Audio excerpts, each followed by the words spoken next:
Hello everyone, my name is Jason, aka Bacon Chest, coach of the St Kilda Superiors. Welcome to week 4 of the MLBA Season 3, where this week we're going up against a familiar face in the form of Carney Hobo and the Vancouver Stealth Rocks. We previously faced Carney Hobo in the Brawl for All, where we lost to a very unaware Cosmic Power Clefable. So he's a fairly creative coach, hasn't been having the best season so far, I think he was maybe 1 and 2 going into this game. I mean, we're only 2 and 1, so not much difference. And obviously, we could both be 2 and 2 after this game. So Carney has an interesting roster, with the most expensive mon that was available to us in this draft from memory in the form of Genesect, as well as Jumpluff, Zygarde 50%, Lantern, Rotom Heat, Granbull, Perugly, Alakazam, Mega Glalie, Skuntank, Mismagius and Machamp, with Mismagius, Machamp, and Jumpluff being the Zmons. I don't really know what was up with that. Like, he could have afforded more expensive Zmons like Zygarde, but decided not to. Yeah. Anyway, so going into this matchup, there were a few things that were obviously threatening. I was kind of worried about Spike Stack or just Hazard Stack in general with the Mega Glalie, potentially. And then, or potentially like rocks from something like Machamp, into a setup Zygarde, whether it's like Coil or Dragon Dance, or just a kind of Scarf Genesect with a download boost, because like special attack or attack, and it's just quite threatening. So let's. We're actually on the last one in the team, but this is relatively simple. Let's talk about Starmie first. There's very little to talk about with this set, to be honest. It's just a Life Orb set, outspeeds most of my opponent's team, bar like Jumpluff and Alakazam, I think, are the only things this doesn't outspeed, and Psyshock hits an Assault Vest Machamp a lot harder, Ice Beam for the Zygarde, HP Fire for the Genesect, Scald is pretty good neutral coverage, and would allow us to do a lot of damage to a non-Scarf Rotom Heat. And also potentially burn the Mega Glalie would probably be the other thing there. So yeah, pretty simple set there. But let's actually go back to the first set we actually built on this team, which was a Tapu Koko with Fairy MZ, Dazzling Gleam, T-Bolt, U-Turn, HP Fire. This thing is really good against my opponent's team. It outspeeds everything, which is really nice because Alakazam hits 372. And with the Fairy MZ, I can guarantee the KO with Dazzling Gleam onto Zygarde, so that's really nice. HP Fire does around 80, somewhere between anywhere between 75 and 90%, depending on the amount of HP that the Genesect has. And T-Bolt obviously hits really hard neutrally against most of my opponent's team. U-Turn obviously just for momentum. This thing's a really good cleaner late game. It's a really good response to it's the fact that Zygarde doesn't respond to it is really useful because with my HP investment, I'm taking Banded E-Speed pretty well, so that's really good. And yeah, overall, really solid against my opponent's team because I can just click U-Turn T-Bolt for the most part on most of his roster. We then have an Assault Vest Metagross. This is to respond to Alakazam. And also to some extent Rotom Heat, because Rotom Heat is really kind of the response to Tapu Koko, right? It takes Dazzling Gleams and T-Bolts. So this is kind of the lure for that, where I can tank an Overheat, and do a lot back with Rock Slide. And then just Meteor Mash, Bullet Punch, Earthquake. Earthquake is for the Lantern, because obviously we can tank hits from that really easily unless you get to Scald Burn. And then Bullet Punch, Meteor Mash, just stab. Obviously we don't have Ice Punch, so we don't deal with the Zygarde, but I kind of thought I had enough ways of dealing with the Zygarde already.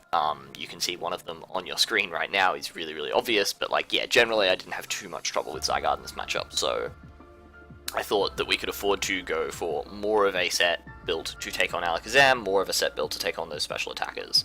Yeah, obviously this is also a really good response to Mega Glalie, even without defense investment, where with the max HP we tank Earthquakes really easily. Next we have Mega Tyranitar, coming in with an offensive Dragon Dance set with Ice Punch, Stone Edge, Crunch. At +1 speed, this outspeeds my opponent's entire team, and at +1 attack, it's absolutely annihilating things. Ice Punch is probably killing most variants of Zygarde at +1. Stone Edge destroys pretty much everything else. Crunch is mostly just there for like guaranteed hits on things that I don't need the extra damage from Stone Edge on. But yeah, this is like an absolute terror against my opponent's team. He's probably going to have to bring a Scarfer to outspeed it. But you know, in that case, we can hopefully take advantage of that. Next up we have Infernape. This is our lead. Stealth Rock, Swords Dance, Flare Blitz, Close Combat. Swords Dance in case we've got to match up against something really, really passive, or something that's going to want to switch out, and then, you know, we can potentially, if he wants to go into something like the Zygarde, thinking that this is potentially setup bait, then, you know, we can destroy him with, like, +2 Close Combat, like we don't kill, but if it's bulky, but we do a lot of damage. And even something like Gramble is not taking a +1 Flare Blitz particularly well, so even after if I Swords Dance on him coming in, the Intimidate takes me down to +1, and I'm doing a hell of a lot with +1 Life Orb Flare Blitz. The speed is to outspeed Mismagius, which was a little bit of a threat to my team. Although obviously, like, Tyranitar is just such a good response to that thing. So I wasn't necessarily expecting it to come. And yeah, didn't mind about the ability this week, obviously Blaze being better, because we might put ourselves in Blaze range with Life Orb, or if we take a fairly, like, a kind of neutral hit.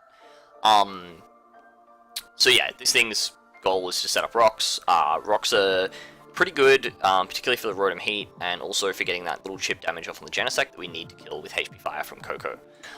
We then have a Tangrowth, physically defensive, Leech Seed, Sleep Powder, Knockoff, Hidden Power Ice, with the leftovers. This is our Zygarde response.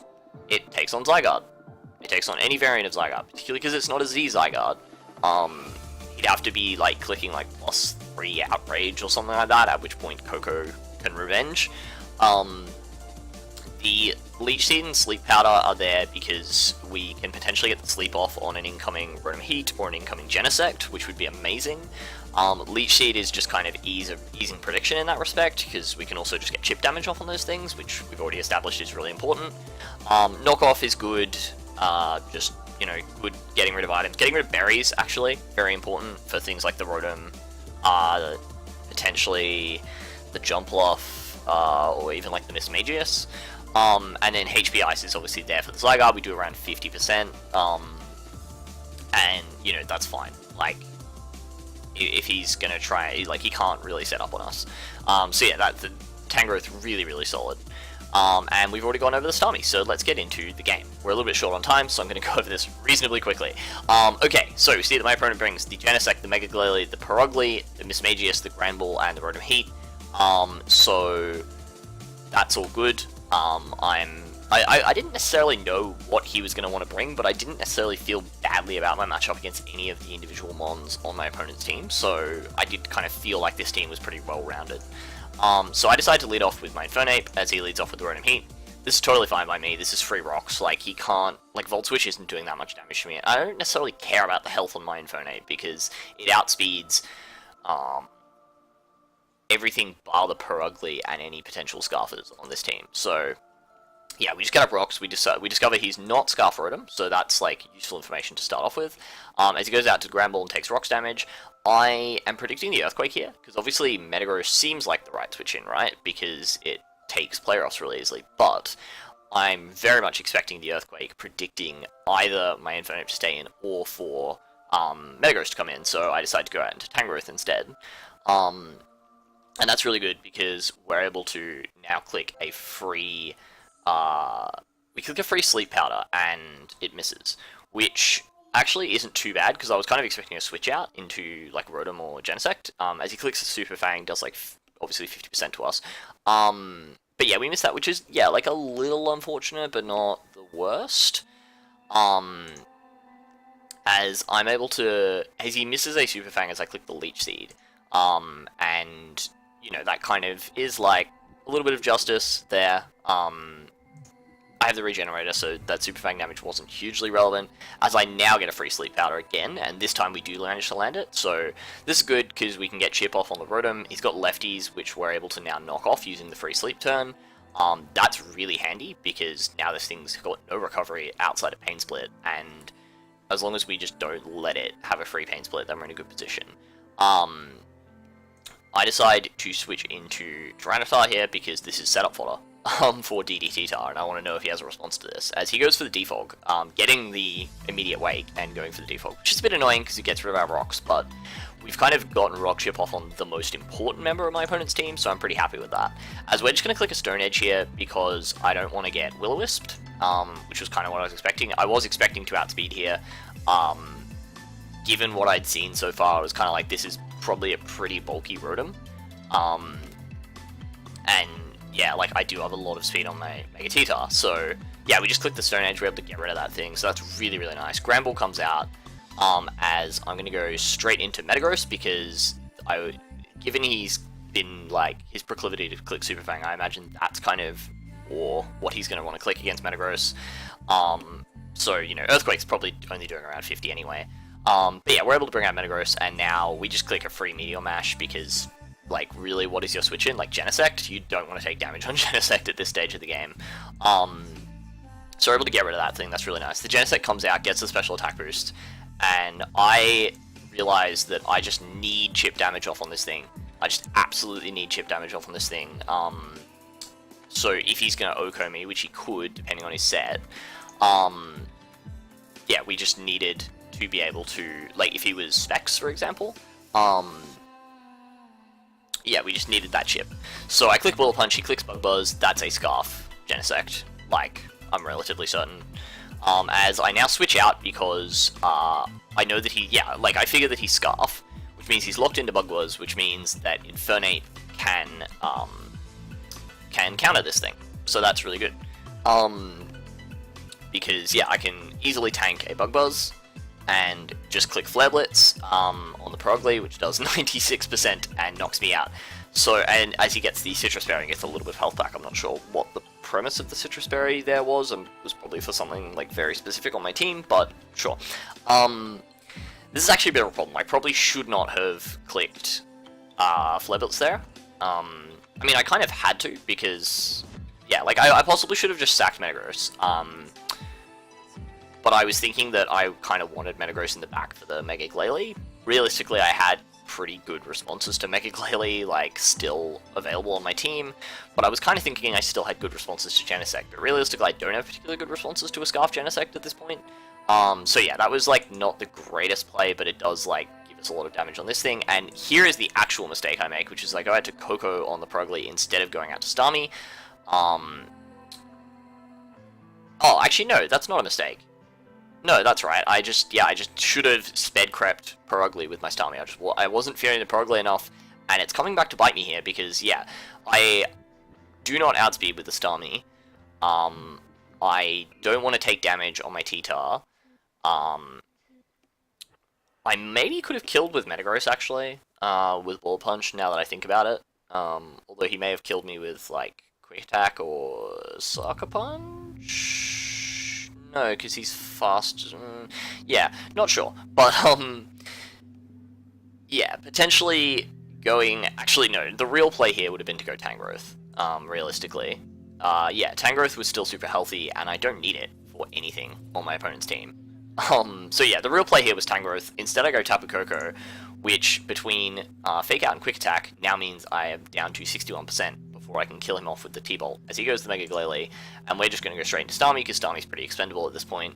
He clicks the Light Screen, which, sure, I'm not too fussed about that. We're still doing 37 with Scald. We actually live the Freeze Dry on 1%, which is amazing. I decided to keep that again. That was kind of me trying to stunt and preserve differential. And like it does kind of pay off because we're able to set up with the T-Tar to +1. And at this point, I click the Crunch. I'm able to get rid of the Glalie, and he brings out the Genesect, and I'm just sort of... this is the kind of point where I realize that I've let my team get super weakened, and Scarf Genesect now cleans up. And this is a huge problem. And I thought, well, yeah, this is a bit of a problem, because I'm fairly certain +1 Bug Buzz would have killed me from this range with my spread. The thing is that he doesn't know my spread, and so he actually clicks a U-turn there, possibly thinking that would knock me out, but it doesn't, and we're able to click Crunch. If we'd clicked Dragon Dance there, we literally just won the game, because at that point we outspeed Scarf Genesect, I'm fairly certain, and yeah, we would have just won. So that would have been, you know, a lot more useful. But unfortunately,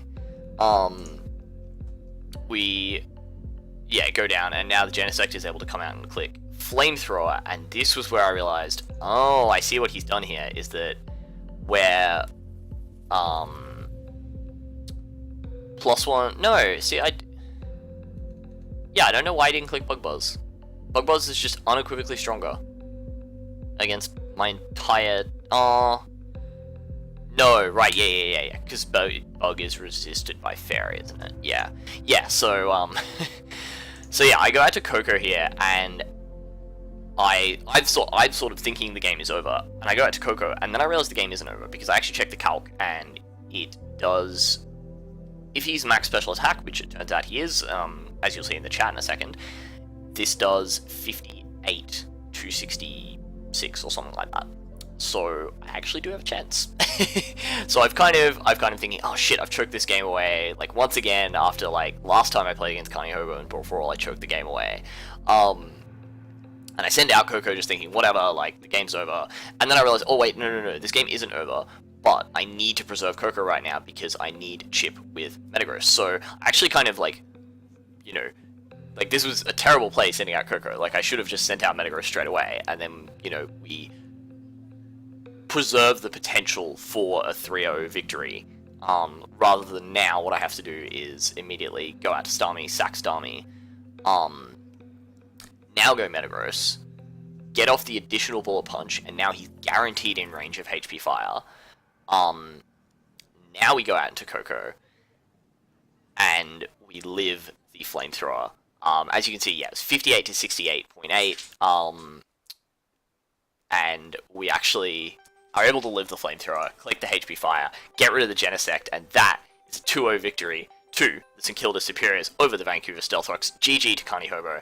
I was really happy with how I played the first half of that game. I thought I played the second half slightly poorly. I played the end game poorly, where I really should have preserved Infernape, just because it did stop that Genesect from spamming a Scarf move, particularly Flamethrower. And realistically, I should have played a lot more aggressively, or not aggressively, but I just should have brought Tangrowth in a lot more, like, particularly on that Perugly. Like, there was just no reason to keep Tangrowth around, at that point of the game. So, but yeah, anyway, that moves us to a 3-1 record, which is really nice. Gives us, like, you know, a good chance of pushing towards playoffs. I mean, it's a 12-week season, so there's a lot of time to go. But yeah, so that's it from us for now. So until next time, peace.